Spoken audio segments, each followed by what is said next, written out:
Bonsoir à tous. C'est pas une vidéo que je fais souvent, c'est pas juste une vidéo que je fais souvent, c'est ma troisième vidéo sur YouTube, je sais pas si vous avez regardé, mais voilà, je voulais prendre ce moment en fin de journée pour vous parler de plusieurs choses. Si vous l'avez vu sur ma dernière vidéo, qui est un petit peu ma première vidéo en français, je parlais du fait que depuis que j'étais petit, je voulais faire des vidéos sur YouTube. C'est quelque chose que j'essaie de faire, j'essaie de fabriquer et ce que j'ai l'intention de faire, voilà. Sauf que je prends aussi ça comme quelque chose qui permet de me retirer de l'esprit certaines choses. Et parmi ces choses, c'est des leçons, c'est des pensées que j'ai en ce moment. C'est pas des leçons que j'ai acquises, je suis encore très jeune, j'ai pas encore cet âge, mais c'est des choses dont je reflète beaucoup et que je sens que peut-être certains d'entre vous auraient besoin. Alors cette vidéo n'a pas été écrite précisément, d'ailleurs voici un petit sommaire des choses qui vont se passer dans cette vidéo. Et à travers cela, je vais vous parler du coup des choses que je note dans mon carnet. Voilà. J'arrive en fin de deuxième année à l'université et on a beaucoup de choix à faire quand on est avec des amis. Alors bien sûr, quand ça s'applique quand on est au collège, quand on est au lycée, quand on est en début de vingtaine.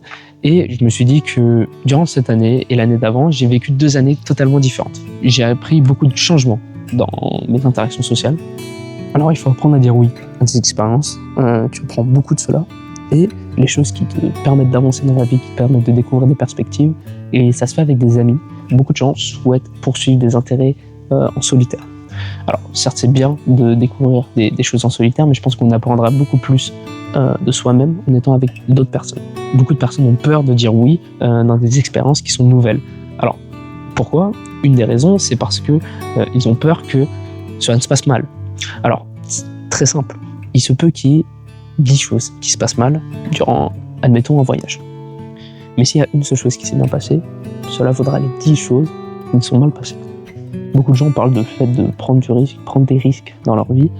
Ce que j'aurais à dire, c'est que le plus grand risque, c'est que vous ne prenez pas de risque. Parce que si vous ne prenez pas de risque, vous n'expérimentez pas. Voilà. Pour suivre celle-ci, il faut apprendre à parler avec des inconnus. Alors, c'est ce que je fais actuellement, j'essaie de parler de manière éloquente, pour délivrer un message qui est assez clair, qui est bien dit, où j'essaie de ne pas bégayer.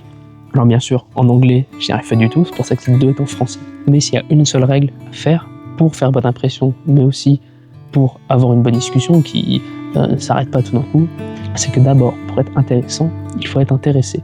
Je vais le répéter, pour être intéressant, il faut être intéressé. Intéressez-vous intrinsèquement à la personne. Et vous verrez que les opportunités de discussion sont beaucoup plus grandes. Trouver sa passion. C'est une deuxième chose, dans un monde où on est tellement ouvert, on a accès à Internet, on a accès à l'IA, on a accès à l'éducation, maintenant à un prix beaucoup plus réduit qu'il y a des centenaires. Ce qu'on se retrouve aujourd'hui, c'est que le choix tue le choix. On ne sait plus qu'est-ce qu'on veut faire, mais surtout on ne sait plus où trouver ce qui nous plaît. Quelle est notre passion ? Qu'est-ce qui va faire qu'on va pouvoir travailler toute notre vie sur quelque chose qui nous intéresse ? Et j'ai remarqué que les gens ne trouvent pas leur passion parce qu'ils ont peur d'essayer de la trouver. Pourquoi ? Alors, pour 3 raisons.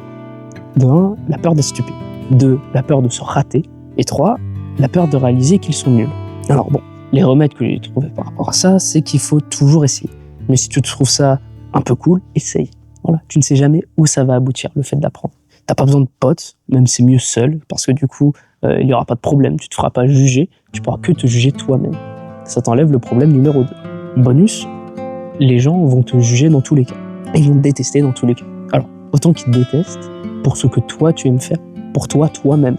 Et pas de l'image de quelqu'un d'autre que tu essaies de donner, l'image de quelqu'un qui va faire quelque chose parce que les codes de la société t'ont dit de le faire. Non. Admettons que tu aies trouvé ta passion et que tu as envie d'apprendre. Comment est-ce que tu vas faire ?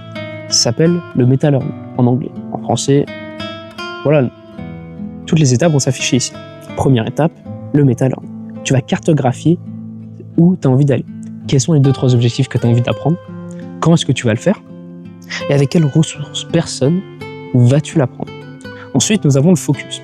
C'est-à-dire qu'au lieu d'essayer de dégager un peu de temps en fin de journée et tout, tu vas venir poser au préalable des moments dans ta journée sans distraction où tu vas pouvoir travailler dessus. Troisième, sois direct. Consommer quelque chose, c'est quelque chose. Faire quelque chose, c'est l'autre partie de l'apprentissage. Tu peux apprendre, tu peux regarder des vidéos, tu peux écrire des notes, c'est bien. Mais réalise quelque chose. Réalise une production, réalise une vidéo. C'est comme ce que j'essaie de faire. Apprendre à parler, apprendre à mieux parler. Quatrième, fixe les petits problèmes dès le début. Tu seras le plus fort que tu peux être selon le niveau de la chose dans laquelle tu es le moins fort. Comment est-ce que tu veux construire la suite par-dessus? Comment est-ce qu'un immeuble peut être construit si les fondations ne sont pas stables? Ça ne va pas marcher.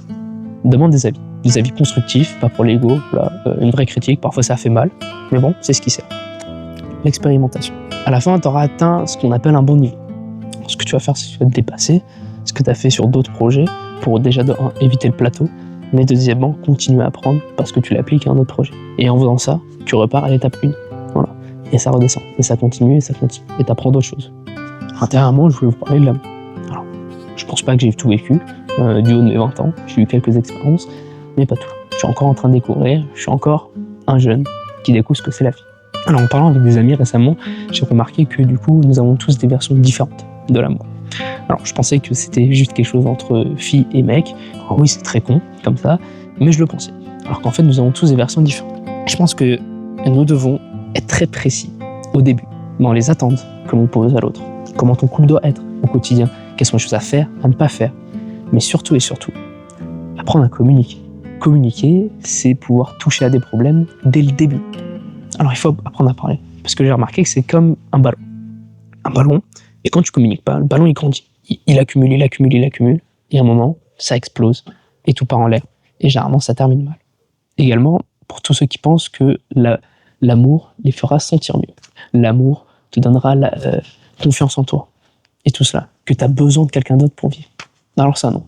Personne ne va t'aimer comme tu le veux, car c'est ton job de faire ça, et n'accuse pas l'autre. Juste accueille ce que tu as en plus. Et ceci va avec une des citations que j'ai entendues. Alors c'est traduit de l'anglais, hein, mais c'est du style « Tu peux être la meilleure teinte de bleu qui existe, mais pour quelqu'un à qui sa couleur préférée sera le vert, tu ne seras jamais assez. Ne change pas qui tu es pour quelqu'un d'autre. Si tu dois changer qui tu es, tu changes qui est toi-même. Ce qui te fait toi, ce qui est individuel. Alors que peut-être dans le monde, peut-être que quelque part, il y a quelqu'un dont sa couleur préférée c'est le bleu. Et tu vas être la personne parfaite pour ça. De deux, ne pense pas que l'autre va régler tes problèmes. C'est à toi de régler tes problèmes. Tu dois t'aimer avant de pouvoir aimer l'autre. Que tu dises à cette personne que tu l'aimes tellement, que tu penses tellement à elle, que tu ferais tout pour elle. Est-ce que tu le fais pour toi? Si ce n'est pas le cas, fais-le pour toi avant de le faire pour les autres. Il y aura des moments où vous serez super, où vous vous amuserez énormément, où il y aura tout qui ira bien. Certes, ça c'est génial. Et parfois il y a des moments où si ça va mal aller. Tout ce que j'ai à vous dire, c'est cette analogie. Les moments où vous êtes les meilleurs, vous êtes à votre prime. Ça, c'est les pics d'une montagne. Voilà. Sauf qu'entre ces montagnes, il y a une vallée. Ça veut dire qu'il y a une descente, puis une montée. Et la vie, ça va être comme ça tout le temps. Donc, il faut savoir voir la lumière au bout du tunnel. C'est des leçons qui, je trouve, sont très à la page de la société d'aujourd'hui, nous, les jeunes, sur ce qu'on considère être l'amour. Beaucoup de gens parlent de timing. De 18 à 22 ans, il faut faire des études. Ensuite, je vais voyager le monde. Ensuite, je vais choper un travail. Ensuite, je vais rencontrer l'amour de ma vie. À 30 ans, je vais me marier, je vais avoir des enfants. Non. Peut-être un de tes potes aura des enfants dans 2 ans, toi tu les auras dans 10 ans, ou dans 15 ans, ou tu n'en auras pas. Voilà. Il n'y a pas de temps pour ça. Il y a tous ceux qui pensent de timing pour quoi que ce soit dans la vie. J'ai cette citation du coup de Jacques Prévert qui dit que plus tard ça sera trop tard, notre vie c'est maintenant. Donc vivez. J'aime voir toutes les opportunités, que ça soit sociale, que ça soit professionnelle, que ça soit amoureuse, comme une station de train. Vous êtes là sur le quai, et il y a des trains qui vont arriver. Vous avez 2 prérequis. De 1, il faut être prêt à monter dans le train. Du coup, il faut être prêt mentalement, prêt physiquement. Et de 2, il faut saisir l'opportunité. Parce qu'il y a une chose que vous savez, c'est si le train va revenir. Le train, il passera et il partira. Mais est-ce qu'il reviendra dans 5, 10 ans, ou jamais? Vous ne le saurez pas. Alors cette vidéo n'est pas très facile à faire pour moi. J'ai beaucoup bégayé. Cette vidéo dure plus de 30 minutes, juste pour vous dire. Mais juste, je trouve que c'était très important pour moi de pouvoir un petit peu me décharger. Peut-être que ces leçons vont pouvoir vous aider. Comme vous l'avez compris, c'est pas une période facile en ce moment pour moi, où il y a beaucoup de réflexions, il y a beaucoup de pensées sur soi. Et j'espère que parmi ces pensées, certaines vont pouvoir s'appliquer à vous. Et j'aimerais terminer avec ces 3 dernières leçons, juste pour vous. Voilà, c'est peut-être un petit peu plus clair maintenant. Premièrement, le monde est injuste. Quand on est petit, on dit souvent que le monde est injuste. Et en fait, c'est très vrai. C'est ça. Il faut juste l'accepter. Et le plus vite vous l'accepterez, le moins de dommages et de dégâts ça vous fera. Respectez-vous. Vraiment. Pensez à vous, votre respect de vous-même. Ne faites pas aux autres ce dont vous ne voudrez pas qu'il vous fasse. Voilà. Ces leçons, je les ai marquées. Je dis pas que je les applique, mais en tout cas, j'y pense beaucoup et j'espère que vous y penserez. Je vous dis merci beaucoup de m'avoir regardé. Je vous fais un au revoir pour la prochaine vidéo, qui je pense sera plus joyeuse. Mais voilà. Bonne journée à vous, bonne soirée. Et puis je vous fais de gros bisous.